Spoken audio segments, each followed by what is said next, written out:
আসসালামু আলাইকুম, আমি সোনা রহমান। স্বাগতম জানাচ্ছি আমার ইউটিউব চ্যানেল সোনা রহমানে। কেমন আছেন আপনারা সবাই? চলে আসলাম নতুন আরেকটি ব্লগ নিয়ে। আর আজকে ব্লগে আমি শেয়ার করতে যাচ্ছি আমি সারাদিন কি কি করব। এই ব্লগটি করা হয়েছিল ডিসেম্বরের 4 তারিখ। আশা করি আপনাদের কাছে ব্লগটি বেশ ভালো লাগবে।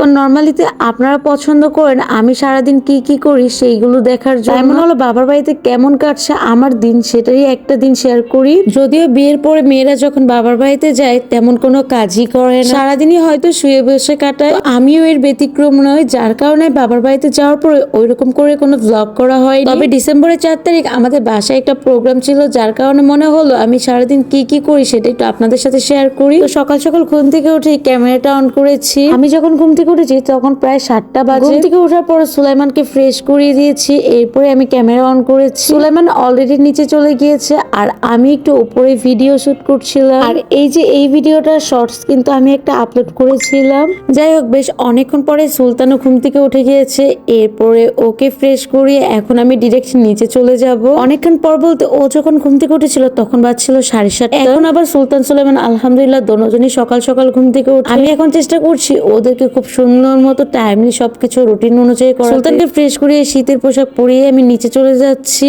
সুলতানকে নিয়ে। নিচের আমার পরে সুলতানকে নিয়ে বাইরে চলে আসলাম, আর তখন অলরেডি সুলাইমান বাইরেই ছিল দারোয়ান আঙ্কেলের সাথে। আর এই তো সুলতান পুচকুকেও নামিয়ে দিলাম, খেলাধুলা করা শুরু করে দিয়েছে ও অলরেডি।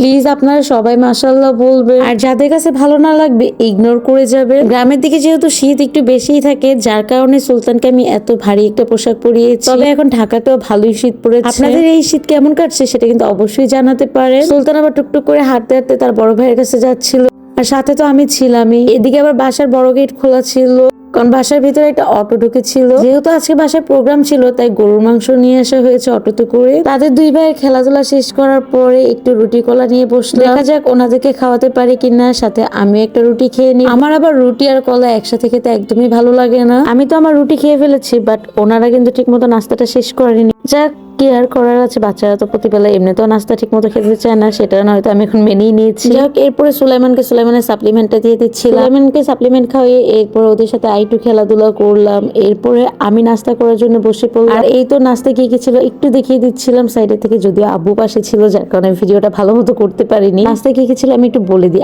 আলু ভর্তা, বেগুন ভর্তা, পেঁপে ভর্তা, ডাল, আর সাথে তো ডিম থাকবে কম্বোচারি, এটা আমাদের বাসায়। যাই হোক, নাস্তা করার পরে এইদিকে দেখছিলাম যে বাবুচিদের কি খবর। ওনারা অলরেডি রান্না বান্না শুরু করে দিয়েছে। বাবুচিদের ভিডিও করার পরে আবারও সামনে চলে আসলাম, কারণ সুলতান সুলাইমান সামনে খেলাধুলা করতেছিল। আর বাবার বাড়িতে যাওয়ার পরে আমার সারাদিনের ডিউটি থাকে যে ওরা কি করে সেটাই দেখে রাখা। এরপরে তো সুলতানকে ঘুম পাড়িয়ে আমি উপরে চলে আসি ফ্রেশ হওয়ার জন্য। আর সুলাইমান তখন আমার নানুর সাথে। উপরে আসার পরে আমি এবার ড্রেস নামিয়ে নিলাম যে আমি কি পরবো। আর এই তো আজকে আমি এত সুন্দর বিউটিফুল ড্রেসটা পরবো। এক ঝলকে রেডি হয়ে চলে আসলাম। বাইরে বসেছিলাম কারণ তার নিচে আমুরমে ঘুমাচ্ছিল, তো মনে হলো বাইরে বসে একটু সময় কাটা। আর এইদিকে দেখেন একটা কুকুরও বেড়াতে চলে আসছে বাসায়। যাই হোক, মজা করলাম। এরপরে এইদিকে টেবিলও সাজানো হয়ে গিয়েছে, যদিও বাইরে খাবারের ব্যবস্থা করেছে, মহিলাদের জন্য ভিতরে খাবারের ব্যবস্থা করা হয়েছে। ও আপনাদের তো বলাই হয় না যে কিসের প্রোগ্রাম ছিল। এদিকে আমি ট্যাঙ্গও খেয়ে নিচ্ছিলাম, এখন বলি যে কিসের প্রোগ্রাম হয়েছিল। বাসায় প্রোগ্রাম ছিল ভাইয়ার মানব সেবা ফাউন্ডেশন, যেটা কিনা আমাদের এলাকার সবচেয়ে বিখ্যাত ফাউন্ডেশন। মাশাআল্লাহ বারাকাল্লাহ, বিক্রমপুর মানব সেবা ফাউন্ডেশন। ওরা বিগত 2 বছর না মেবি 3 বছর যাবত একটা প্রোগ্রাম করে যাচ্ছে, সেটা হচ্ছে মেধাবৃত্তি। গত 2 বছর ছোট করে করলেও এবার কিন্তু অনেক বড় করে করছে। মুন্সিগঞ্জ জেলায় প্রায় 5টি উপজেলা উচ্চ বিদ্যালয় নিয়ে করা হচ্ছে এই প্রোগ্রাম। প্রায় মুন্সিগঞ্জ ইউনিয়নের মধ্যে যতটা স্কুল আছে প্রত্যেকটা স্কুলের হেডমাস্টার নিয়ে এই মিটিংটা করা হয়েছিল। রেজিস্ট্রেশনের ডেট 15 ডিসেম্বর পর্যন্ত। মেনলি ওদের এই প্রোগ্রামটা অনেক বড় করেই করা হয়েছে। ওদের মেধাবৃত্তির পরীক্ষাটা ওরা চাচ্ছিল খুব বড় করে করতে, এবং ওদের এই পরীক্ষা নেওয়ার কারণেই হচ্ছিল স্টুডেন্টদের মোটিভেশন করা। ইভেন সাথে তো যাদের ফার্স্ট সেকেন্ড থার্ড হবে তাদের জন্য মেবি স্পেশাল পুরস্কারও ছিল। যারা মেধাবৃত্তি পরীক্ষায় অংশগ্রহণ করতে চান অবশ্যই ওনাদের ওয়েবসাইটে ঢুকে রেজিস্ট্রেশন করে এই লিংকটা আমি আমার ক্যাপশন এবং ডেসক্রিপশন বক্সে দিয়ে রাখবো। অনেক কথা বলে ফেলছি, এর মধ্যে তো আমি একটু উপরেও গিয়েছিলাম, কি যেন করতে ভুলে গেছি। মেহমানদারি ভালোই করলাম। প্রায় আসরের আজান দেওয়ার পরে দুপুরের খাবার খেতে বসেছি। ফার্স্টে নিয়ে নিয়েছি আমার অনেক বেশি পছন্দের করলা ভাজি।